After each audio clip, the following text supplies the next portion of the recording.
মুখ্যমন্ত্রীর সঙ্গে দেখাই করতে পারলেন না হিংসা কবলিতদের একাংশ, পুলিশের সামনেই উগরে দিলেন ক্ষোভ। নমস্কার, আপনারা দেখছেন এম নিউজ বাংলা। মুখ্যমন্ত্রীর মুর্শিদাবাদ সফর গিয়ে এবার তৈরি হয়েছে নতুন বিবাদ। কারণটা কি সবটা শোনাবো ধাপে ধাপে। চলুন শুরু করা যাক আজকের বিশেষ প্রতিবেদন। তার আগে বলে রাখি, আমার চ্যানেলে যদি আপনি নতুন হয়ে থাকেন তবে চ্যানেলটিকে সাবস্ক্রাইব করে পাশে থাকবেন। মুখ্যমন্ত্রী মমতা ব্যানার্জি মুর্শিদাবাদে এলেন, ত্রাণ দিলেন, শান্তি ফেরানোর ডাকর দিলেন, কিন্তু মুখ্যমন্ত্রীর কাছে পৌঁছতে পারলেন না হিংসা কবলিতদের একাংশ। পুলিশি ব্যারিকেড পেরোতে না পেরে বিডিও অফিসের সামনে ফেটে পড়ল ক্ষোভ। মুখ্যমন্ত্রীর চোখের সামনে তাদের না নিয়ে যাওয়া নিয়ে তীব্র অভিযোগ তুললেন ক্ষতিগ্রস্তরা। মুর্শিদাবাদের শামশেরগঞ্জে সম্প্রতি ঘটে যাওয়া সাম্প্রদায়িক হিংসা এখনও টাটকা। বাড়িঘর হারানো মানুষজন এখনও পুরোপুরি স্বাভাবিক জীবনে ফিরতে পারেননি। ঠিক এমন সময় এলাকায় এলেন মুখ্যমন্ত্রী মমতা বন্দ্যোপাধ্যায়। দেখলেন ক্ষতিগ্রস্ত এলাকা, বিতরণ করলেন ত্রাণ সামগ্রী, শান্তি ফিরিয়ে আনতে প্রশাসনকে দিলেন কড়া বার্তা।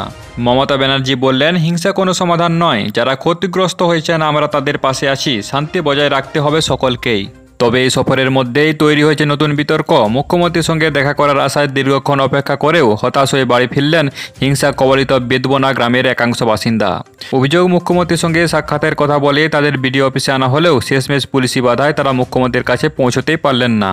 সেখানকার এক বয়স্ক মহিলার বক্তব্য, আমার আঁঠুতে প্রচণ্ড ব্যথা, অনেক কষ্ট করে এসেছিলাম, পুলিশকে বললাম আমাকে যেতে দাও, মুখ্যমন্ত্রীর সঙ্গে একটু কথা বলবো, কিন্তু দিল না, দাঁড়িয়েই থাকতে হলো ঘন্টার পর ঘন্টা। আরেকজন মহিলা ক্ষুব্ধ কণ্ঠে বললেন, যেখানে আমাদের বাড়িঘর পুড়েছে সে পোড়া ছাই দেখানো হলো না মুখ্যমন্ত্রীকে।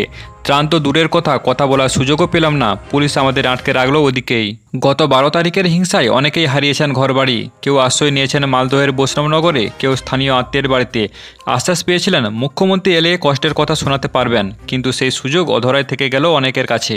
পুলিশি নিরাপত্তা অবশ্যই গুরুত্বপূর্ণ, কিন্তু ভুক্তভোগীরা যদি মুখ্যমন্ত্রীর কাছে নিজের দুঃখের কথা বলতে না পারেন তাহলে কণ্ঠস্বর শোনা যাবে কিভাবে? হিংসার আগুনে পোড়া মানুষগুলোর আর্জি কি পৌঁছালো মুখ্যমন্ত্রীর কানে? এই প্রশ্ন তুলছেন বেদবনার বাসিন্দারা। মুর্শিদাবাদে শান্তির বার্তা নিয়ে এলেন মুখ্যমন্ত্রী মমতা বন্দ্যোপাধ্যায়, কিন্তু সেই বার্তার ঠিকানা খুঁজে পেল না কিছু ক্ষতিগ্রস্ত পরিবার। প্রশাসনের তরফে কি ব্যবস্থা নেওয়া হয় এই অভিযোগের ভিত্তিতে, সেদিকে নজর থাকবে পুরো রাজ্যবাসীর।